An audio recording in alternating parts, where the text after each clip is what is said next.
Malawak, marami ang sakop ng tinatawag nating God's will. Hindi lang yun isang known, specific construct or outcome.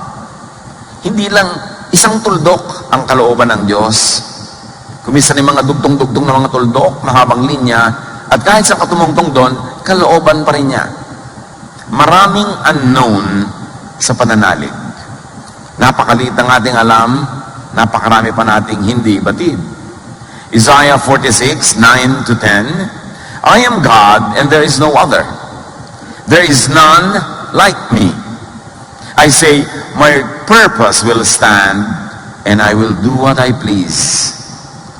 So ano yun? Anong gustong gawin ng Diyos? Nagagawin niya kung gusto niyang gawin. Hindi inilista, hindi natin alam kung ano ang sakop ng kanyang kalooban. Proverbs 16:4, the Lord works out everything to its proper end. At Luke 18:27, Jesus replied, what is impossible with man is possible with God. So ang ating pananalig ay isang pananalig ng walang imposible. Yung salitang imposible ay hindi dapat bagay sa bokabularyo ng mga nananalig kay Jesus. Sabi niya, walang imposible sa Diyos. At dahil kayo mga anak ng Diyos, walang imposible.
Kung kayo'y mananalig.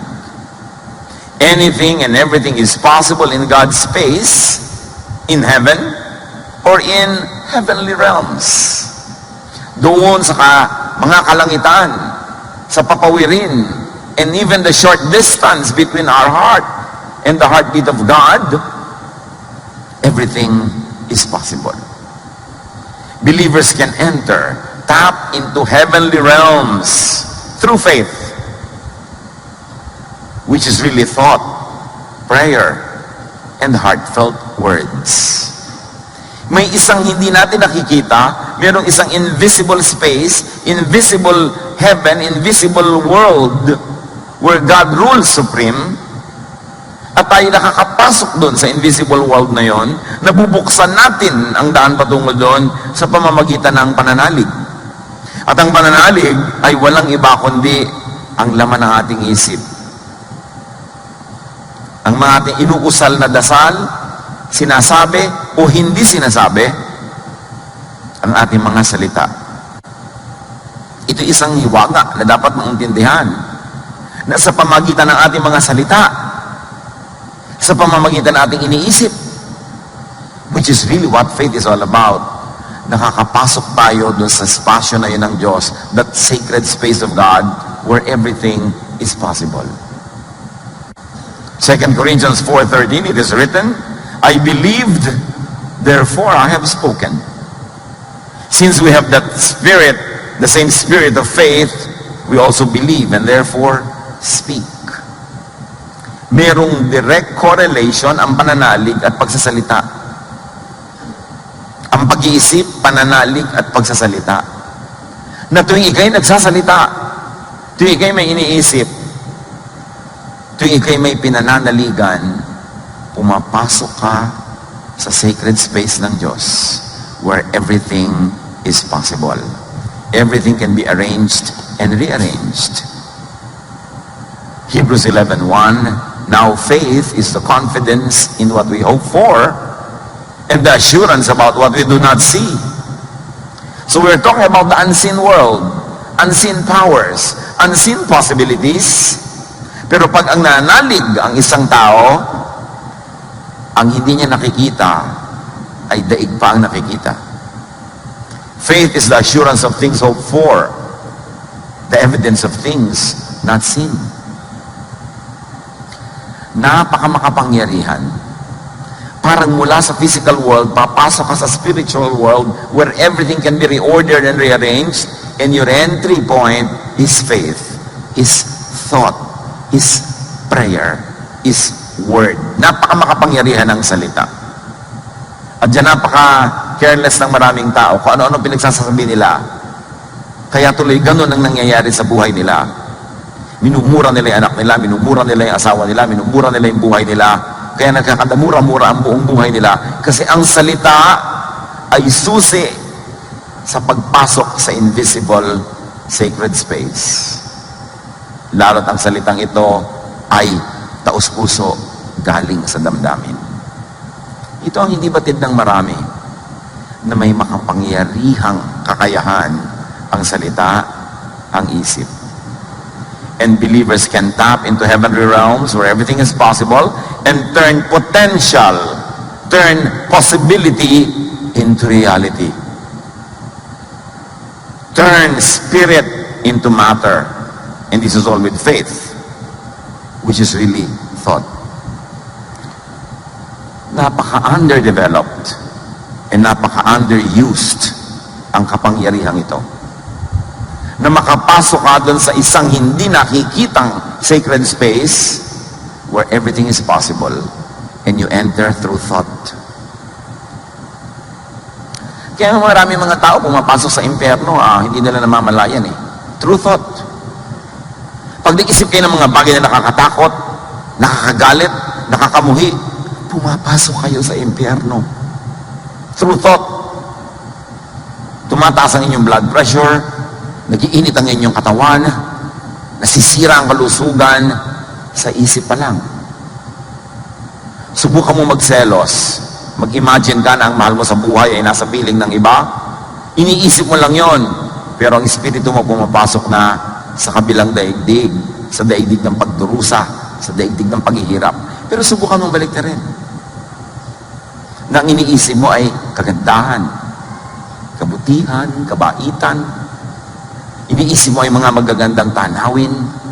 Iniisip mo ay pagmamahalan, pagtutulungan. Your spirit enters that invisible world of heaven because you are thinking heavenly thoughts. Ang buhay mo sa physical world na ito, kapatid, is shaped by your thoughts. Kahit nakaupo ka dyan, nakatayo ka dyan, nakakapit ka dyan, dinadala ng iyong spirit. Ang iyong spirit ay dinadala sa kabilang daigdig ng kung anong iniisip mo. And that world is only a thought away. Proverbs 4:23, be careful how you think. Your life is shaped by your thoughts. Kaya kung ang pag-iisip mo ay pag-iisip na isang tamad, ang buhay mo ay magiging buhay ng isang tamad. Walang production, walang kita, walang tanim, walang ani, walang wala. Tamad Pero kung ang pag-isip mo ay pag-isip na isang masipag, kahit ipinanganak ka sa hirap, hindi ka mananatiling mahirap. Dadalin ka ng pag-iisip mo sa spiritual world ng sipag, ng fruitfulness, ng wealth, at in that invisible spiritual world, your reality on earth is reordered, rearranged. That your reality in the physical world is changed by what you think in the spiritual world. Ang mga kompositor, gumagawa ng musika, nag-iisip pa lang sila ng mga tono, nag-iisip pa lang sila ng mga huni, himig, papasok ang kanilang espiritu into that sacred space at maaareglo nila yung buong awit, huni at tugtog na yon. At pagbalik nila sa physical world, either i-record nila, ipapiano nila, o gagawin nila mga nota, kung marunong sila magsulat ng mga nota, At ang ibinigay sa kanila sa spiritual world na tugtog, madadala nila sa physical world, at pag tinugtog nila o kinawit nila, madidinig nating lahat. They become physical, material notes and sound waves that we in the material world can see and hear, which they who are artists, who are priests between the two worlds, go to that invisible world, make that invisible reality real in the spirit, and bring it back to earth. Kaya ganyan din yung mga pintor.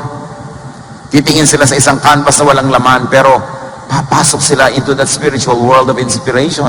And God is God of inspiration and creation. At mabubuo nila sa kanilang isip ang isang komposisyon na ipipinta nila, at dahil sa husay ng kanilang kamay ay ipipinta nila in the physical way para makita ng ating physical eyes, kasi tayong hindi mga pintor at artist, hindi natin makikita yung nakikita niya, dahil nakikita niya lang yun sa spiritual world. Ang tunay na artist na dadala niya sa physical world, yung nakikita niya sa spiritual world, at naipapakita sa ating mga ordinary mortals who are not as gifted. Ganon din ang mag-aaral ng mga hiwaga ng Diyos. May mga nag-aaral, may mga nakikita, na magpatiwa-tiwari ka man dyan maghapon, di mo makita. Pero sa pupunta niya, doon sa invisible sacred space, ipinakikita sa kanya ng Espiritu. At pagkatapos ay pinagtitiwalaan siyang dalhin sa physical world. Gawing salita, gawing sulat, gawing libro, gawing study. At nalalaman na rin ang lahat na hindi naman original na pinagkalooban. Mahiwaga yung sacred space. Pero doon lahat nangyayari. May mga tao naman baligtad. Nag-iisip sila ng lahat ng mga kademonyohan. Pumapasok ang espiritu nila sa mga demonyo world. At yung mga nabubuo nilang masasamang balak, mga masasamang tangkain, dadali nila sa physical world, they will actualize it, they will do it. And they kill people, and they rape people, and they destroy, because there's a very thin line between the spiritual world where everything happens and the physical world where we are limited. And through thought, through word, through faith, through prayer, we can enter that world and make things happen. Dahil ng Diyos sa mga anak niya, namilikha sa wangis niya. Yes, sinabi, be careful how you think. Your life is shaped by your thoughts. Bakit ka ganyan ngayon? Walang ibang dapat sisihin o purihin o pasalamatan. Walang dapat na managot kundi ikaw lang. Kasi ang mundo mo nilikha ng paraan ng iyong pag-iisip. At ang iniisip mo, lagyan man yan ng religious label o hindi, yan ay prayer. And God answers prayer. On automatic. Hindi na ine-edit pa ng Diyos ang dalangin mo. Hindi sasabihin, ganda mo yung dalangin mo, baka pangit ang dumating sa'yo kasi pangit ang pinag-pray mo. Pag pinag-pray mo, pinaniwalaan mo, automatically nagaganap. Paminsan-minsan, God reorders and prevails. Pero miracle lang tawag mo. But God has created nature to be on automatic. Hindi niya kailangan sumali sa bawat desisyon na gagawin ng nature. Bawat isang bato na malalaglag, hindi na kailangan Diyos pa mag-desisyon. Predetermined ang law of gravity. May dalawang nagpanggaan na tumatakbong bata, yung isa ang laki-laki, yung isa ang liit-liit, ang tatalsik yung maliit. Kasi predetermined na ang law of philosophy, ang law of physics. Hindi na kailangan bawat isa ay makialam ang Diyos. Set na yan. So ano kung hindi-isipin? At yung mag-iisip na ito, mag-iisip na ako, tanda na ako, matasok na siya ito, madami ang lahat ko, ganito na ako magkakaganap, mag-iisip. Ano mga pinag-uusapan niyo pag nakikita-kita kayo? Paligsahan kayo ng mga sakit. Ang mga asawang babae, paligsahan ng kalupitan ng kanilang mga husbands. Ano mga pinag-uusapan natin? Prayer yan. Basta lumabas sa bibig mo, kahit walang in Jesus' name, amen, prayer. Hindi pinipili ng langit kung prayer yan or not. Lahat prayer. Thought shapes reality. To change reality, change your thought. Paano ko po ba babaguhin ang buhay ko? Baguhin mo ang pag-iisip mo. Mababago yan. Wala yan sa kamay ng iba. Tingnan niyo ang mga bayan na api ng ibang mga lahi. Pag nag-isip silang palayain ang sarili nila, maghihimagsik sila, umaalma, at lumalaya. Kapag alipin ka ng iba, nagpapaalipin ka kasi. Kapag api ka, nagpapaapi ka kasi. Pag naapektuhan ka, nagpapaapekto ka kasi. Faith is thought, is prayer. And faith and prayer moves the hand of God. Di ba lagi natin sasabi, prayer moves the hand of God? What does it mean? Prayer moves the energies of creation. Prayer moves mountains. And mountains can mean physical mountains or any other obstacle in life. Nung araw kasi yung mountain, obstacle yan eh. Pag nagbabiyahe ka, iikot ka pa ng malayo para hindi mo siya kailangang akyatin. It's an obstacle. Pero pag sa mountain, umalis ka dyan, tumabi ka, dadaan ako, sabi ni Jesus susunod sa'yo. Literal ba yun? Napakagandang isipin. At pinatunayan ni Jesus ang sinasabi niya mga literal. Binuhay niya yung patay. Pinalakad niya ang lumpo. Nakarinig ang tipe at bingi. Nakapagsalita ang tipe. Hindi talinghaga, hindi alamat. Totoo that you can make things happen in the physical world by first ordering them in the spiritual world. Faith and prayer can rearrange matter. It can rearrange the physical world. What is in the mind? Isipin nyo, ano ba laman ang utak nyo? Anong iniisip nyo lagi? Pera? Gusto ko magkapera? Gusto ko maghanap buhay? What is in the mind finds its equivalent in the heavens. Join forces and combines with its kind, with its relatives, with its twins in creation, and then comes back to you, manifests in the physical world. Kaya kung anong pinag-iisip mo, madalas talaga yun ang nangyayari. Yung nag-iisip na gustong magkaroon ng magandang ganitong bahay, bigyan mo ng konting taon, matutupad yun. Kasi yun ang laman ng utak niya. Yung nag-iisip na gusto niya mag-abroad, magbiyahe, give him or her a few months, a few years, makikita mo, nagpo-post na yan na Facebook ng mga biyahe niya. Yung kasi iniisip niya eh. Bakit kayo nandito ngayon? Di ba kasi iniisip niyo? Yung mga nag-celebrate ng 25th anniversary ng kanilang kasal, ba't nagkaroon ng celebration? Inisip nila, magsi-celebrate sila eh. Bakit may mga pamilya nagbabiyahe together? Kasi inisip nila. Bakit may mga naghihiwalay na mag-asawa? Kasi inisip nila. Ang iniisip na tutupad. Kaya sabi, bantayan mo kung anong pinag-iisip mo. Eh, paso bakit po yung mga ibang iniisip ko hindi natutupad?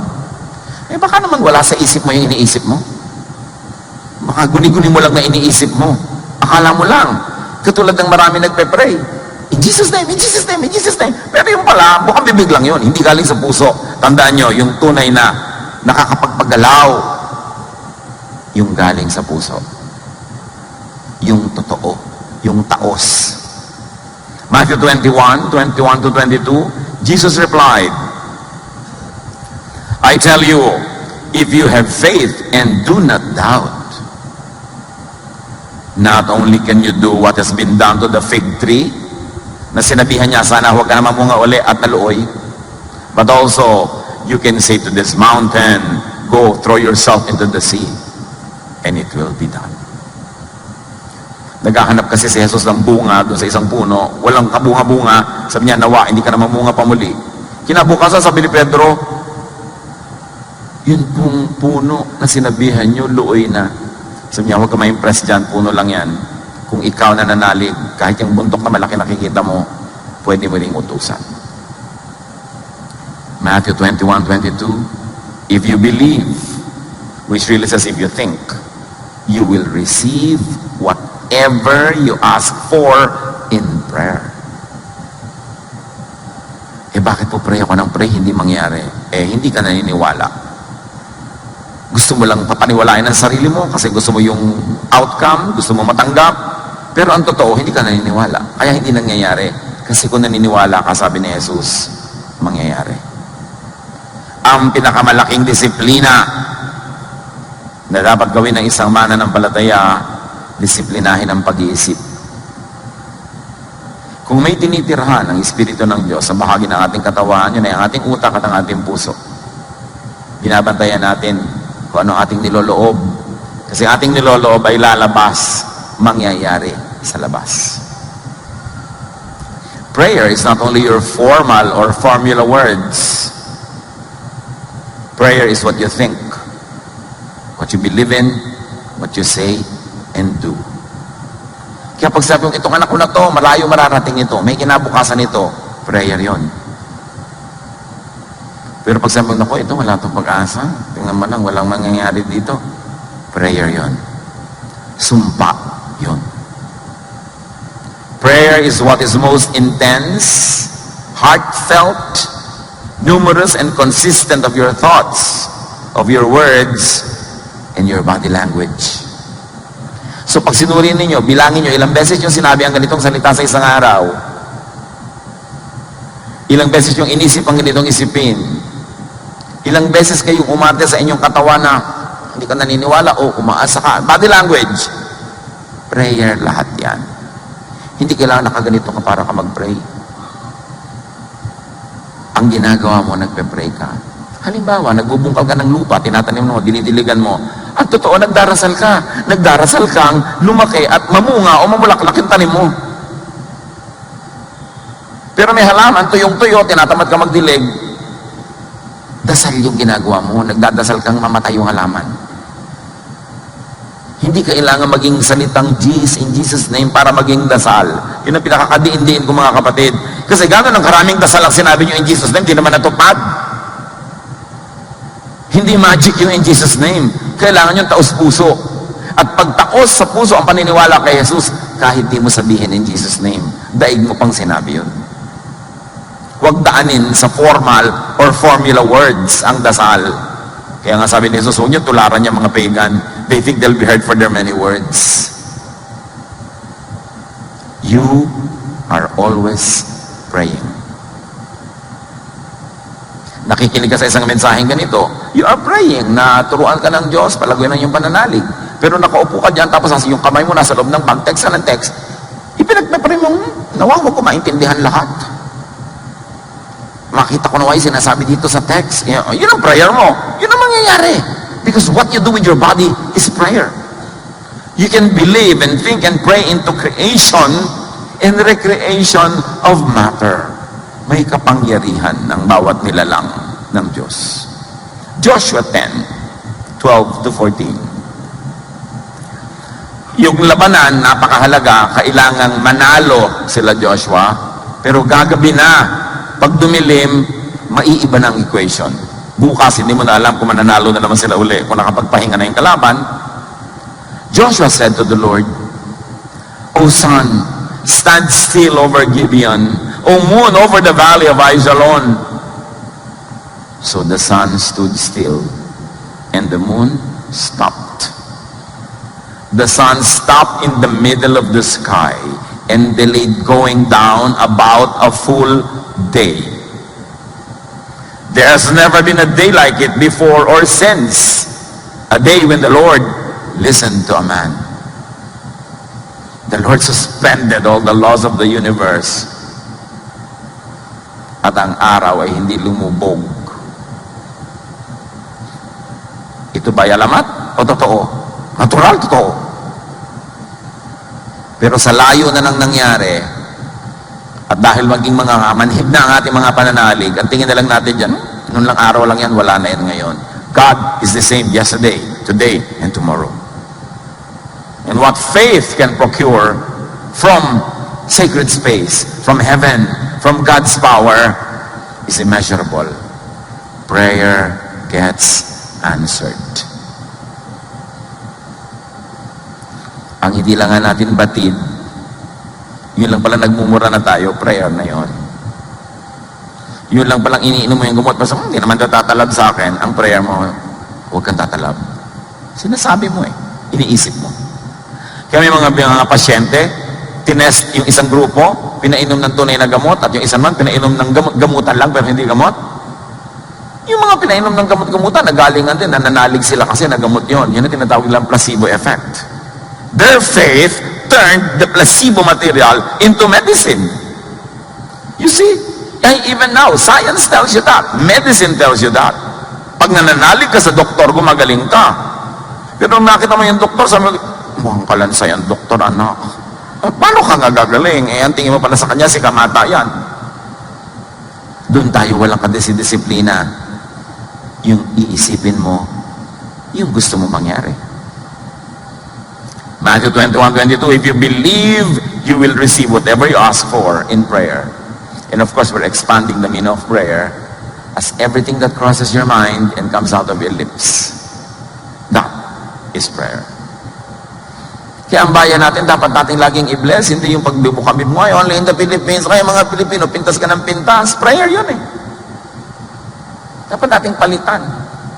Prayer can change God's mind within the realm of heaven. Maraming theologian will be scandalized pag sinabi mo, no, prayer doesn't change God's mind. Genesis 18:32. Then he said, may the Lord not be angry, si Abraham ito, but let me speak just once more. What if only 10 can be found there? He answered, for the sake of the 10, I will not destroy it. So God sent angels to Abraham. Many people believe that it's God himself that made an appearance. At sinabi niya, puro daw kasamaan dyan sa Sodom. Sisirain ko na yung city na yan. Sasabugin na yan. Paulan na niya ng apoy. Sabi ni Abraham, kung meron pong 50 mabuti, sisirain niyo pa ba? Sige, para sa 50, hindi na. Tumawad sa Abraham hanggang bumaba na ng bumaba. Nahihiya na siya nung 20, pinagbigyan pa rin. Kaya sabi niya, kung huli na po, huling tawad, kung meron po 10. Sabi niya, sige, alang-alang sa 10, hindi natuloy ang plano. You see, God changes His mind. But within His will, kasi His greater will is really to not destroy the city. Meron siyang specific will from at the moment, pero may bigger will siya. Halimbawa, anak mo, ang will mo dahil laging bagsak sa eskwela, patigilin sa pag-aaral. That's your will now. But your greater will really is makatapos siya. So, nung sinabi niyang, magbabago na po ako, sige, pasok ka na uli. Within your will pa rin yun. Kaya sabi natin kanina, malawak ang will of God, hindi lang isang tuldok. At pagka sasabihin mo, kabaitan, kabutihan, kagandahang loob, within God's will yun. Kahit ang una niyang will, paluin ka o ituwid ka, pero mabait siya, kung makikipag-deal ka sa kanya, mas gusto niya rin pa talagang alagaan ka at mahalin kaysa mapalo ka dyan. 2 Kings 20:1-6. Hezekiah got sick and was almost dead. He was the king. Isaiah the prophet went in and told him, ang taklesang propeta, the Lord says you won't ever get well. You're going to die. So you had better start doing what needs to be done. Pag may ganito kang propeta sa buhay, di ba? Wala man lang ka mo. Pasapa sa kalye. Sabi niya, mamamatay ka na daw. Ayusin mo na lahat ang maiiwan mo para hindi magulo. Hezekiah turned toward the wall and prayed, don't forget that I have been faithful to you, Lord. I have obeyed you with all my heart, and I do whatever you say is right.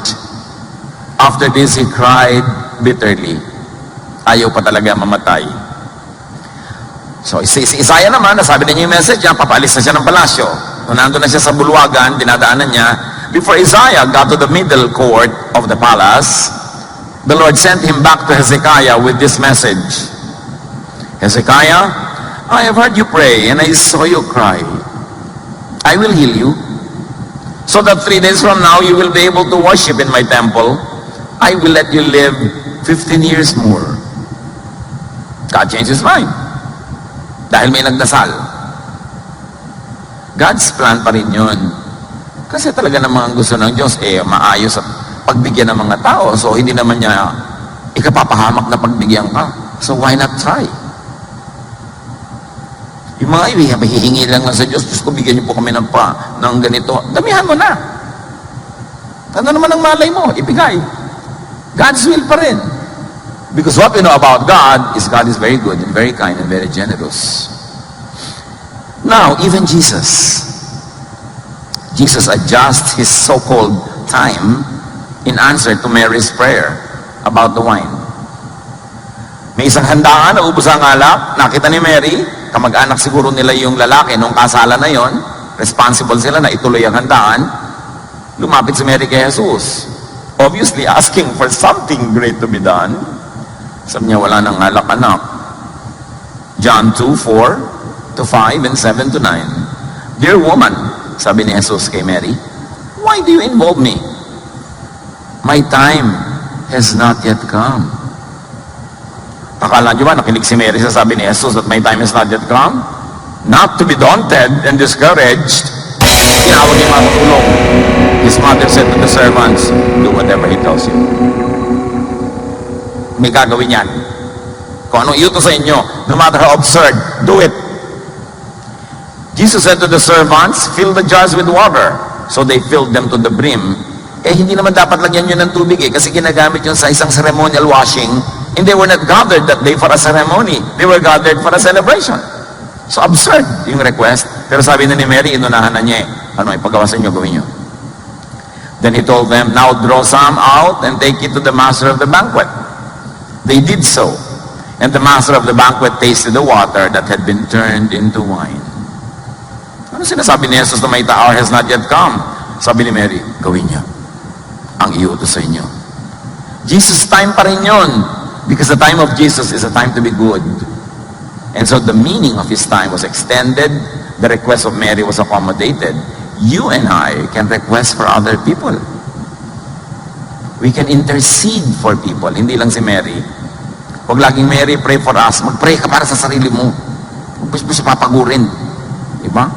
Ipag-pray ko po si ganon. Ikaw na mag-pray. Kasi lahat tayo, binigyan ng Diyos ang karapatang mag-intercede one for another. Try and believe. There's no harm in trying. Yung sabi niya, my hour has not yet come. Sabi ni Mary, may papagawa siya, sundin niyo. It happened. Bakit nangyari yung first miracle of Jesus? Kasi inimagine ni Mary, nadadami pa ang alak, tuloy pa ang party, masaya pa yung mga kamag-anak at mga taong yon. Yun ang nangyari. Because that was what is on her mind. It came out of her lips. It reached sacred space in the ears of Jesus. And the desire, the prayer of Mary in her heart became reality. Naging tunay na alak na naiinom. Yun yung sinasabi natin, nahuhugot mo mula doon sa kabilang daigdig, dinadala mo sa physical world. At ang pananampalataya ang humuhugot at humuhubog doon. Life pulsates in cycles. Lahat cycle. Kita niya tayo, inhale, exhale. Pag tinignan mo sa microscope ang mga living things, para silang titibok-tibok. Lahat kakalaw-galaw, titibok-tibok. And even science tells us that even we are light pulsating. Kaya may mga tao nakakakita ng light mo, nakikita yung aura mo eh. Titibok-tibok ka na ganon. And the heavenly realm, in that sacred space, creation is in motion. And because it is in motion, it can be rearranged. It can be reconstituted in spirit, by the Spirit. Nakapagpatingin na po ako sa isang bone setter, isang nag-aayos sa mga pilay-pilay, mga kuno-ano. Hindi ka lang niya hinihilot, gagalaw-galaw ka. Halimbawa, papagalaw-galawin ka niya, at sa gitna ng galaw mo, doon niya imamanipulate yung joint mo while you are moving. Because in between points and in between positions, there is a great possibility to maneuver. Kaya halimbawa, masakit ang balikat mo, gaganong-ganunin ka niya, pag gumagano, tsaka biglang gano'n. Iniintay niya kung saan maganda yung timing. At ganun ang creation. Everything is moving. Kailan magandang pumasok at sumingit? Between dry season and wet season, between cold and hot, may mga in-between. Kasi nagpapalsate, puro cycles ang buhay. 1 Kings 17:1. Now Elijah told King Ahab, as surely as the Lord lives, there will be no dew or rain during the next few years until I give the word. Sinabi ni Elijah, there will be no rain, hindi hahamog. Napakatagal na panahon hindi humamog. At nung sinabi na niyang uulan na, umulan na. 1 Kings 18:42-43 and 45. Elijah climbed to the top of Mount Carmel and bowed low to the ground and prayed with his face between his knees. Medyo mahirap gawin ito. Ewan ko kung gusto niyo subukan, no? Pero inilagay niya yung ulo niya sa pagitan ng kanyang mga tuhod at siya ay Halos dumikit na yung mukha niya sa lupa. Then he said to his servant, "Go and look out toward the sea." And soon the sky was black with clouds.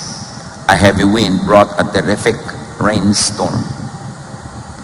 Yung posture ni Elijah nag-create ng rain clouds. Ano kayang hiwaga yan na hindi na natin alam ngayon? Kaya marami mga ancient people, pagka hindi umuulan, nagre-ritual sila, may ginagawa sila mga kung ano-ano, dahil napapatunayan nila sa kanilang mga karanasan, umuulan na. May mga alam ang mga sinaunang tao kung paano papasok doon sa sacred space. Paano hilahin mula doon patungo sa ating literal physical space yung arrangement na gusto natin. So observe the reordering of creation. Genesis lang, 1 to 5. In the beginning, when God created the universe, the earth was formless and desolate. So yun ang itsura. The raging ocean that covered everything was engulfed in total darkness. And the Spirit of God was moving over the water. You see, there were the waves, there was this darkness, there was a heaving, this expansion and contraction of everything around. Then God commanded, "Let there be light." At the right time, in between those pulsations, and light appeared. God was pleased with what he saw. Then he separated the light from the darkness, and he named the light day in the darkest night. Everything passed, and morning came. Evening passed, and morning came. That was the first day. Pag sinurin mo ito, ang daming dynamics involved. Powerful spirit to matter. Manifestations happen in between, at twilight or break of dawn, between day and night. Yung day and night masyadong mystical. Di ba? Nagpapalsate. Inhale, exhale, night, day. Sa pagitan ng night and day, dyan maraming kababalagan nagaganap. Kaya nga mga matatanda sa probinsya, pag dumidilim na, yung halo ang dilim at liwanag, huwag kang bababa anak, dito ka na lang muna, baka kamano, no? Yung mga iba, naku, may nangyayari na, bumababa na ang butike mula sa poste patungo sa lupa. Yung mga nagdadasal, kailangan daybreak, kailangan dawn. Napatunayan na kasi ng sangkatauhan, maraming hiwagang nagaganap between night and day. In between pulsations of the universe, in between inhale and exhale, somebody can die and somebody can be born. Kaya pag pinalo yung bata, iyak siya in between. Marami, mahiwaga. At huwag na natin alamin. Ang mahalaga lang, bantayan mo. Creation is always rearranging in cycles. Why are we saying this, brothers and sisters? Because in your own life, a lot of rearrangement happen. Meron ka mahal sa buhay na binawian ng buhay. So, that's an in-between time. Between life and non-earthly life. Meron namang ikakasal between being single and being married. That's an in-between time. Marami tayong in-between moments. At pag binantayan mo yung in-between moments na yon, and you have faith in God, and you are sensitive to God's will, that is the time to pray. May oras. Tingnan niyo si Jesus, may oras sa mga dasal niya. Ang haba-haba, ang tagal-tagal. Eh sabi niya, don't pray with too many words. So anong ginagawa niya? Ang haba-haba ng dasal niya. Hindi natin alam. Pero, ang prayer ni Jesus, ang prayer life niya, kasabay ng mga paggalaw ng creation. Hindi ito isang superstition. Sa Bible, ang daming example. Ang nalimutan na lang kasi natin maging spiritual. Ginagawa na lang natin parang mechanical. Magpe-pray ka na lang kahit kailan, kahit anong oras. Kasi sabi, pray without ceasing. Kasi you think without ceasing. Even you're asleep, you are thinking unconsciously. Yun ang prayer mo without ceasing. What you think of? Creation is always rearranging. Ecclesiastes 1, 5 to 7. The sun still rises and still goes down, going wearily back to where it must start all over again. The wind blows south and the wind blows north, round and back again. Every river flows into the sea, but the sea is not yet full. The water returns to where the rivers began and starts all over again. Cycle lahat. Kaya yung laging lalabas sa dyaryo pagka medyo March, April, o wala ng tubig ang Angat Dam, natatakot na ang lahat. Mamaya naman, flooded na, natatakot na naman ang lahat. Laging ganun nauubos as dumadami kasi cycle nga eh. Alam nga hindi na umulan kahit kailan? Sa pupunta yung mga ulap. Cycle lang lahat, kaya hindi ka dapat matakot. Yung tinatawag ni Jesus na end of time, it was an end of a time cycle. Perhaps a climate cycle, a political time, a political climate, a religious regime. The end of time doesn't mean the end of the planet. It's the end of a cycle. And at the end of every cycle, a new cycle begins. Kaya kung minsan, parang may namatay sa buhay mo, mahal mo, parang the end na ang lahat, pero pag nanalig ka at binuhay mo ang iyong loob, a new life actually begins. Kasi wala naman talagang end. You know why there's no end? Because God is the beginning and the end. He's the Alpha and the Omega. Every Omega, there's an Alpha that happens. Every ending gives space to a new beginning. Cycle lang lahat. Kaya pag namatay ang physical body mo, magsisimulang mabuhay ng namamayal pagkat namumulaklak ang yung spiritual life. Something ended, a new begins. A new thing begins. Pag naintindihan natin lahat yan, mawala yung mga fear. Yung mga needless apprehensions. At magkakaroon tayo ng very powerful prayer life. Because in between cycles, at the end of each time cycle, are great openings for change.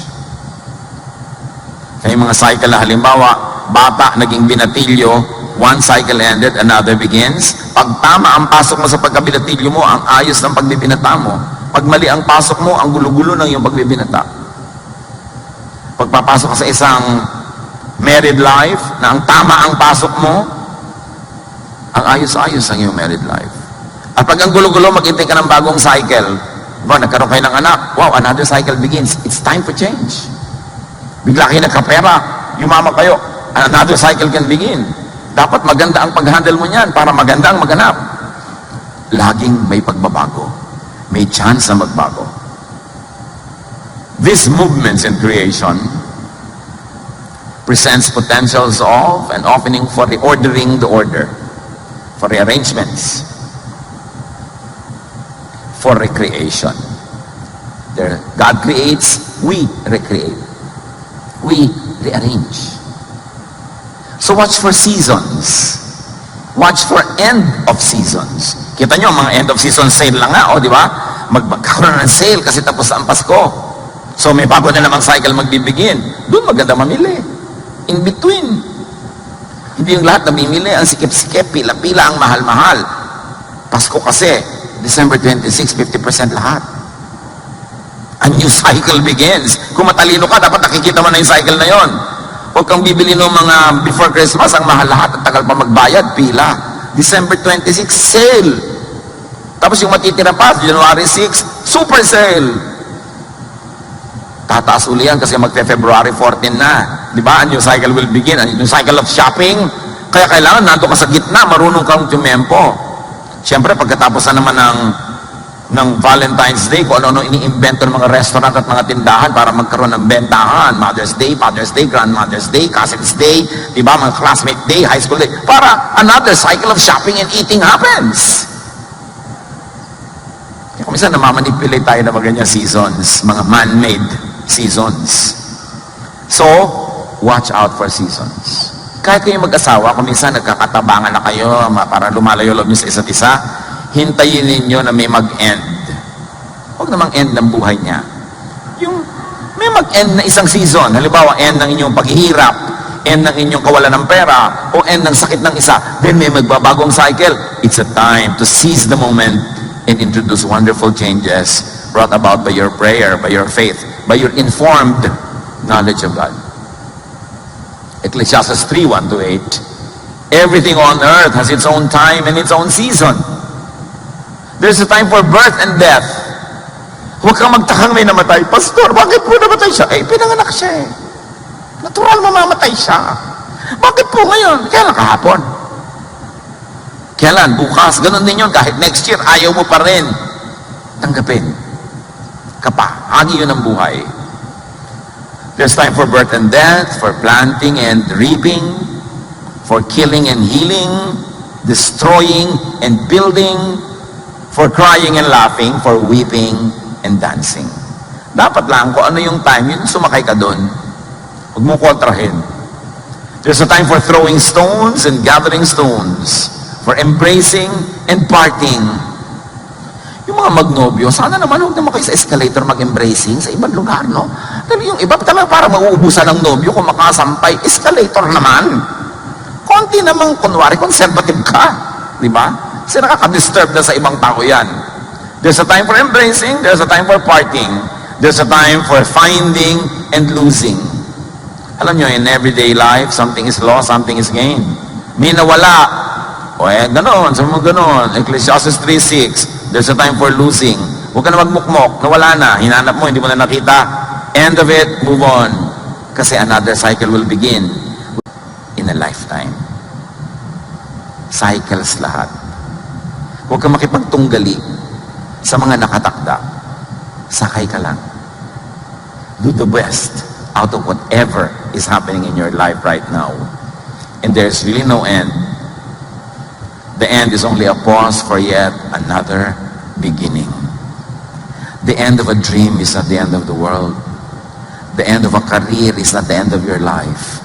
The end of a romance is not the end of your well-being. Walang end. Everything continues to recycle. And strongly, at in-between and ending times, sa pagitan ng ending at beginning, nandun ang very strong presence ng Diyos, the Alpha and the Omega, where the ending becomes tangent with the beginning. Where at one point, the ending meets the beginning, that is where God works most powerfully. Kaya tatandaan nyo, may nag-e-end. Nag-retreat ka, nare-realize mo ang iyong mga kamalian. That's the end of that ignorance. God is so strongly present because there's a new beginning that will happen. Because God is the beginning and the end. Even the arrangement, kung gusto mo gawing geometric arrangement yung mga verses na ito, makikita mo where it is most powerful to introduce changes in your life. Revelation 21:6, I am the Alpha and the Omega, the beginning and the end. Jeremiah 29:11, God says, for I know the plans I have for you. Plans to prosper you and not to harm you. Plans to give you hope and a future. So sa Diyos ka kumapit, hindi sa tao, hindi sa pera, hindi sa career, hindi sa anything. Kasi pag sa Diyos ka nakakapit, dumating at umalis lahat ng mga yon, nakakapit ka kay Alpha and Omega, you are secure. Yung kaligayahan mo, make it co-existent with the presence of God, not with the presence of just people, because people come and go. Not with the presence of material things or success, because success can sometimes become like failure. At hindi ka dapat up and down, kung saan katali ng alon, steady ka lang, because you are standing on the rock. The solid foundation of our faith, the love of the Father, revealed in Jesus. It's time to operationalize religion and faith into something that brings you a steady emotion, stability, kindness, goodness, faith. And no matter what the end seems to say, it's always just the beginning of a new cycle. Huwag sobrang lumingon sa natapos na. Huwag sobrang tumingala sa malayo pa ang atupagin yung narito ngayon, here and now, because here and now is the only thing you have. Now is the only time you have. Yesterday is gone, tomorrow is not yet here. You have now. Don't waste now. John 12:24, a grain of wheat that falls on the ground will never be more than one grain unless it dies. But if it dies, it will produce lots of wheat. So pinapakita ni Jesus, huwag kang sobrang malungkot pag may namamatay, kasi ang pagkamatay ng isang bagay, isang nilalang, ay pagsimula ng isang bagong buhay in many other forms. At lalo, daily life. Because many people that we love, many things, many animals and plants that we love, can die any moment. We grieve, we are sad, but we are never hopeless. Because an ending ushers in a new beginning. So open your eyes.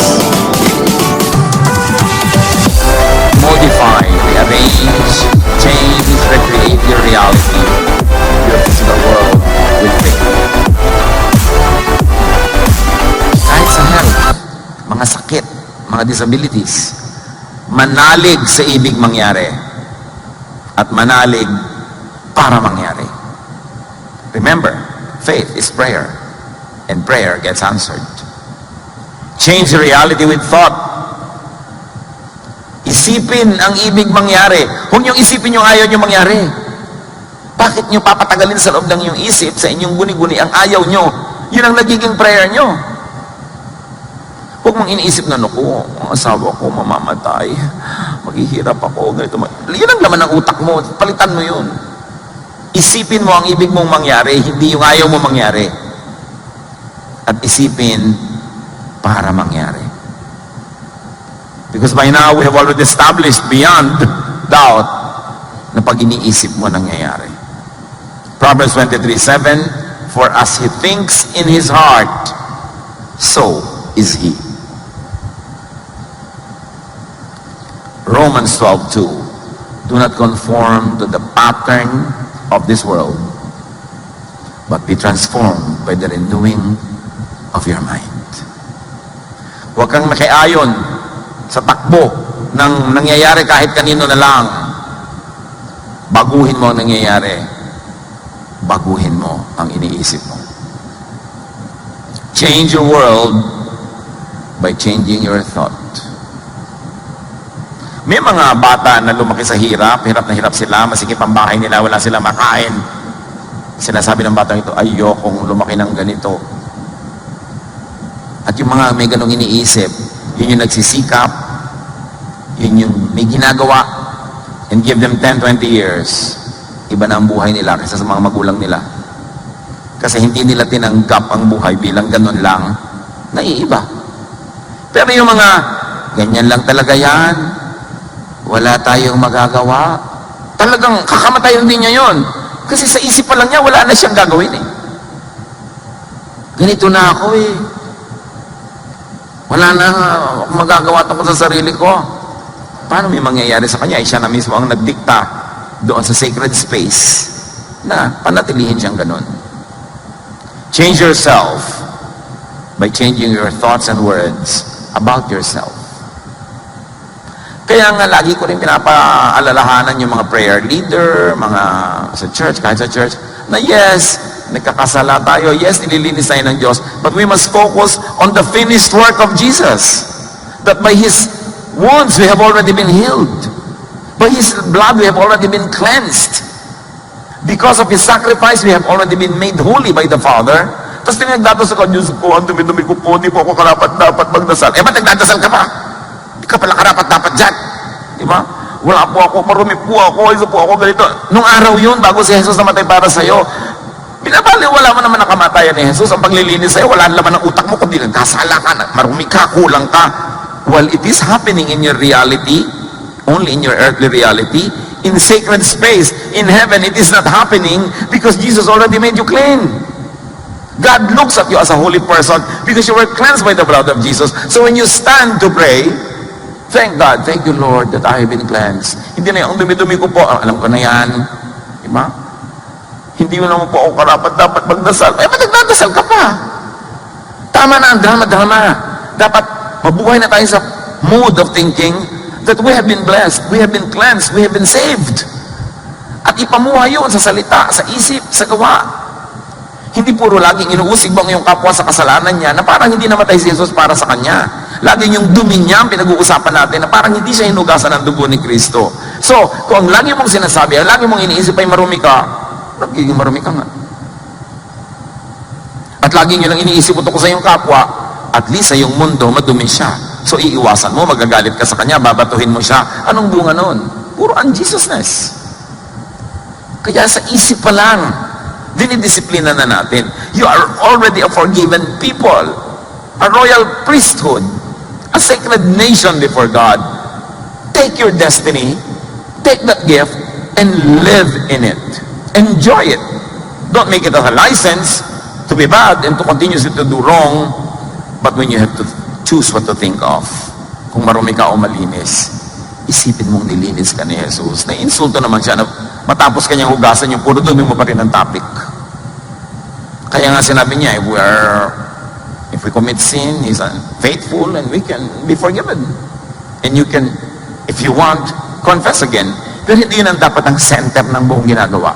Isang maliit lang dapat yun na tapusin mo na yan and then move on to receive blessings, to be a blessing to people.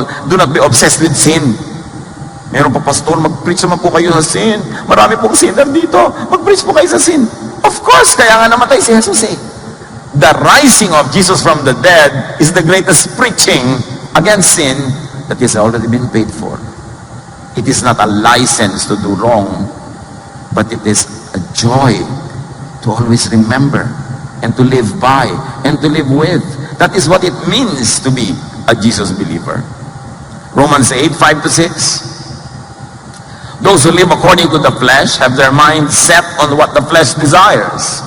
In other words, thought on the flesh means life in the flesh. But those who live in accordance with the Spirit have their mind set on what the Spirit desires. In other words, thought on the Spirit leads to a life in the Spirit. The mind governed by the flesh is death, but the mind governed by the Spirit is life and peace. In other words, life or death depends on what governs your thought. Sisigla ka o tatamlay, mabubuhay ka o mamamatay, sasaya ka o lulungkot, kung ano ang pinipiliin mong isipin. So recreate your reality with prayer. And we can include yung formal prayer. Pero hindi natin masyado lagi na-emphasize yung formal prayer because everything you do nga is prayer. Pero yung formal prayer, manalangin para sa ibig mangyari at manalangin para mangyari. Philippians 4:6, do not be anxious about anything, but in every situation, by prayer and petition, with thanksgiving, present your request to God. Kita nyo may thanksgiving na? Kasi tinatanggap niya na ibinigay na.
Tutulutan ko, ba't wala pa po? Tinutulutan ko pa lang. Pero hindi pa nangyayari. Kaya sabi nga ba, di ba sa Bible, when you pray, believe that you receive it. So do not pray for anything that you do not believe in. It will be a waste of time. But believe. Recreate your reality with word. Ito ang pinakamadali. Kasi conscious tayo with words. Sabihin nyo ang ibig mangyari. Hindi yung ayaw nyo mangyari. Baka naman hindi ka makagraduate, anak. Bakit yan ang sinasabi nyo, nanay? Sabihin nyo, gagraduate ka. Bakit yung negative ang sinasabi nyo? Naku, yung asawa mo, mukhang kakaliwain ka niyan, anak. Huwag nyo naman po kami isumpa. Sasalita pa lang kayo, kaliwaan agad ang sinasabi nyo dyan. I-bless nyo naman kami, huwag nyo kami i-curse. Diba? Yung tatakbo pa lang, naku, madadapa yan. Hindi ko kaya. Walang mangyayari. Sayang. Ganyan-ganyan ang mga bokabularyo ng maraming tao. So look at their lives. Sabihin nyo ang gusto nyo mangyari. At sabihin nyo para mangyari. Kasi pag nangyari na sa utak nyo, papasok kayo sa sacred space, kinukuha nyo yung sagot, dadali nyo sa physical world. Kaya sabi sa Psalm 19:14, let my words and my thoughts be pleasing to you, Lord. Be in accordance with your will. Ecclesiastes 5:2-3 sa mga maraming pinagsasasabing hindi dapat. God is in heaven and you are on earth, so don't talk too much. If you keep on thinking about something, you will dream about it. If you talk too much, you will say the wrong thing. Pastor, napanaginipan ko po, yung asawa ko po nagtataksil. Napanaginipan mo, o isip ka ng isip. Isip po ako ng isip, kaya mo napaginipan. Tumigil ka na kaiisip ng ganyan. Kasi inisip mo, nangyari na sa panaginip mo, kung malakas ang pananalig mo sa iniisip mo, matutupad kamahalan. Kasi yan ang iniisip mo. Recreate your reality with action. Gumawa para sa ibig mangyari. Gumawa para ang ibig ang mangyari. Gusto mong umunlad, anong ginagawa mo sa buhay? Gusto mong umasenso sa trabaho, anong ginagawa mo araw-araw? Absent ka, late. Tapos gusto mong umasenso, iba ang ginagawa mo. Ang papakinggan ng langit, yung ginagawa mo, yung body language. Kahit pray ka ng pray, Lord, bigyan niyo po ako ng promotion, bigyan niyo po ako ng promotion, in Jesus' name, in Jesus' name. Kahit pamamalat ka ng in Jesus' name dyan, kung tamad kang ganun, wala kang ginagawa, yun ang prayer mo. Mark 5:28-29, she thought, yung babaeng dinudugo, bawal sa dinudugo na humawak sa kapwa-tao, lalo sa lalaki. Dinudugo siya, naniniwala siya, pag nahawakan niya laylayan ng damit ni Jesus, gagaling siya. Nilabag niya ang batas, hinawakan niya. She thought, if I just touch his clothes, I will be healed. Immediately, her bleeding stopped, and she felt in her body that she has been freed from suffering. May ginawa. Hindi lang siya nanalig, may